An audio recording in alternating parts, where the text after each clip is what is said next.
Doctor ఇంకా అంటే అదే విధంగా మనం మామూలుగా హోమ్ రెమెడీస్ చేసుకుంటాం గదా! హెయిర్ సిల్కీగా అవ్వడానికి. ఇప్పుడు కొత్తగా చాలా చాలా ఎన్నో ప్రొడక్ట్స్ వచ్చాయి. అలాగే కండిషనింగ్ కూడా చేసుకోవాలి. హెయిర్ మాస్క్ అని అంటున్నారు. ప్రతి ఒక్క కంపెనీ హెయిర్ మాస్క్‌ని రిలీజ్ చేస్తా ఉంది. వాళ్ళు వాళ్ళ తరపు నుంచి.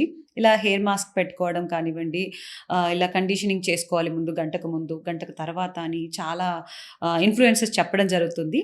దానివల్ల ఏమైనా ఉపయోగం ఉంటుందా? అది సేఫేనా అండి? It is not safe for everyone అండి. హ్మ్. ఫస్ట్ థింగ్ ఏంటంటే షాంపూ చూసింగ్ అనేది చాలా చాలా ఇంపార్టెంట్. అంటే టూ మచ్ ఆఫ్ కన్‌ఫ్యూజన్ లేకుండా చాలా సింపుల్‌గా చెప్తాను. హ్మ్. ఫస్ట్ థింగ్ ఏంటంటే నార్మల్ హెయిర్ ఉన్న వాళ్ళకి అంటే not too oily, not too hmm. Dry ఉన్న హ్మ్. వాళ్ళకి normal sulphate free shampoos are better. Okay. అలా కాకుండా ఆయిలీ షాంపూ అంటే ఆయిలీ హెయిర్ ఉండి, ఆయిలీ స్కాల్ప్ ఉన్న వాళ్ళకి బేసిక్‌గా ఏంటంటే tea tree oil based shampoos. Composition అంతా చదివి చూసుకోవడం అనేది కొంచెం కష్టం కాబట్టి కొన్ని రకాల ఇంగ్రీడియెంట్స్ గుర్తుపెట్టుకుంటే that will be better. And very dry hair frizzy ఉన్న వాళ్ళకి panthenol based shampoos are always preferable.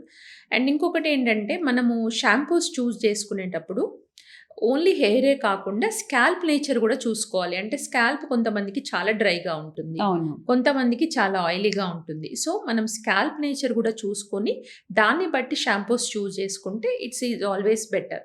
And ఇంకొకటేంటంటే వెరీ ఫైన్ హెయిర్ ఉంటుంది వాళ్ళకి. హ్మ్. హ్మ్. అంటే బేబీ చాలా థిన్ హెయిర్. అవును. అలాంటి వాళ్ళకేంటంటే వాల్యూమైజింగ్ షాంపూస్ కావాలి అని హ్మ్. అనుకుంటారు. సో, అలాంటప్పుడు ఏంటంటే ప్యాంటోథెనాల్ బేస్డ్ ఏంటంటే కొంచెం వాల్యూమ్ అనేది ఇస్తుంది హుహు. మామూలుగా.